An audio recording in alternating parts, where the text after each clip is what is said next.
In the midst of China's economic boom and rapid modernization, a spiritual void has emerged as a trigger for the growing numbers of religious believers, particularly followers of Christianity and traditional Chinese religious groups.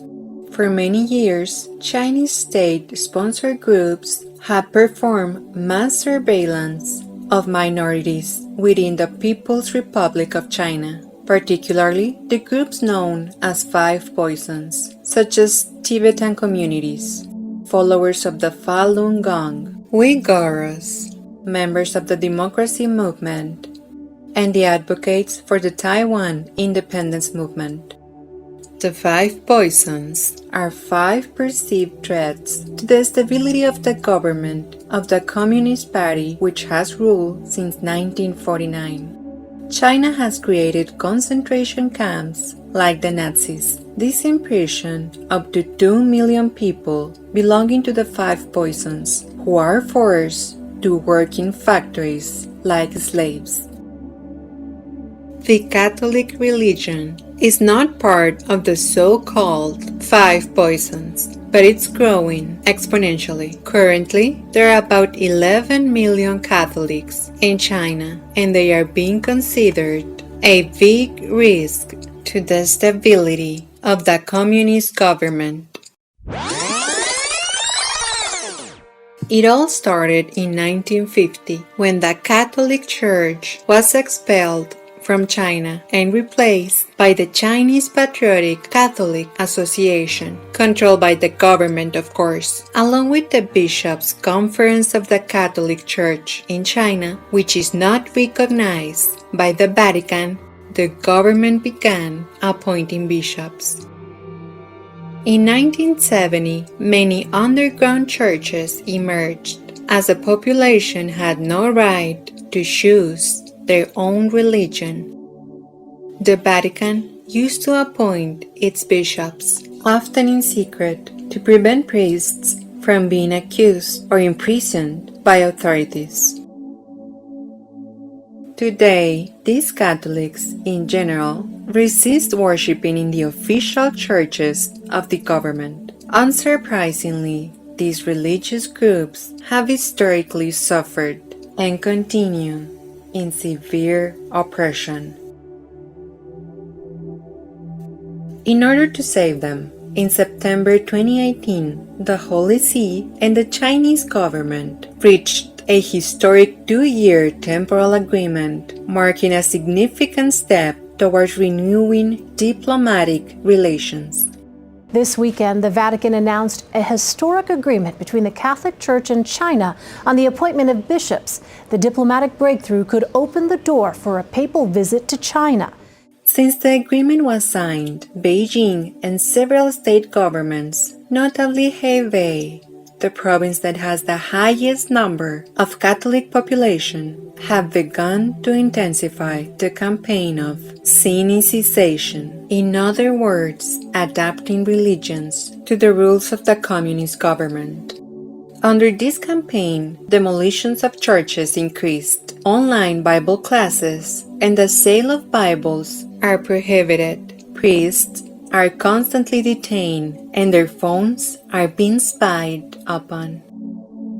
There were two main reasons for the agreement between Beijing and the Vatican. First, to regularize the appointment of bishops, so they have the Pope's official recognition. Second, to get all Catholics registered within the Chinese government, so the government can monitor them easily. This year, one of the most notorious acts of the Chinese government was to spy on the Vatican, the Pope, and the bishops. Last May, experts from Insikt Group and Recorded Future detected abnormal traffic in computers and servers from the Vatican, as well as in the emails of the Pope and bishops. Both the Vatican and the Catholic Diocese of Hong Kong are the targets of hackers allegedly backed by the Chinese Communist government. The Chinese Foreign Ministry calls the report, quote, groundless speculation. Upon further investigation, they detected that it was not only the Vatican, computer networks of the Catholic Diocese of Hong Kong and the Pontifical Institute for Foreign Missions in Italy, as well as the head of the Hong Kong Study Mission, registered abnormal activity. Soon after, the experts discovered that these institutions' devices had a malicious program that was connecting them to remote servers. The malicious programs was PlugX, a computer malware that allowed remote access to the infected devices, including complete control of emails, microphones, and cameras. It also grants cybercriminals access to all digital devices connected to these computers and networks, including phones. To obtain these accesses, cybercriminals carried out 3 phishing attacks, sending emails with documents hiding the PlugX malware. These documents were disguised as PDFs and Word documents. The first document was an official letter from the Vatican, addressed to the current head of the Hong Kong Study Mission. He is considered the official representative of the Pope in China, and a link between Beijing and the Vatican. In the second phishing attack, a newsletter of the Union of Catholic Asian News was used. The document was titled China's Plan for Hong Kong Security Law .doc, and the third phishing attack was performed with a document related to the Vatican and Islam by Franco Omero.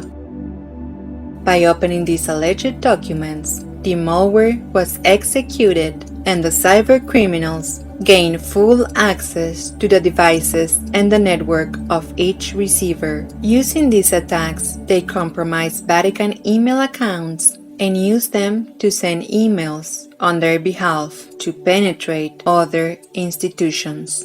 The PlugX virus connected the servers of 3 web hosting companies, including Canada's 2EC Network Inc., Hong Kong Wenjing Network Limited, and Hong Kong Aijiasu Network Limited. Cybercriminals use these servers to control all the devices. During the investigation, experts found that cybercriminals were using tools such as Poison Ivy and Cobalt Strike. By following the attack trails, the experts discovered that the cybercriminals registered several domains with GoDaddy.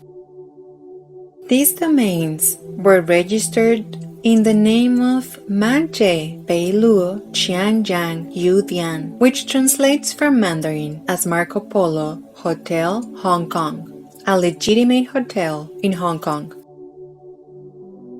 In the past, the Chinese cybercriminal groups, known as RedDelta and Mustang Panda, have used these domains to do cyber attacks on other companies and governments. These groups are state-sponsored and are funded by the Chinese government.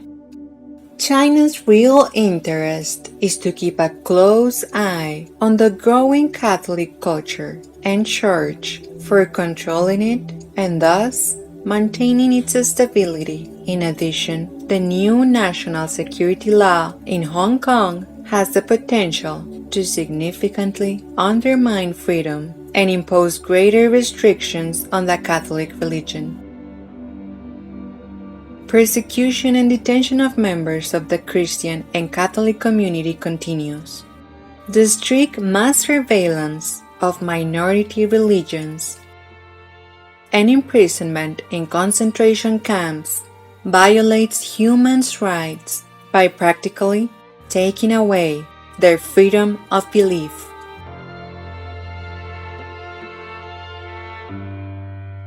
Please like and share this video to support the human rights of these minority communities.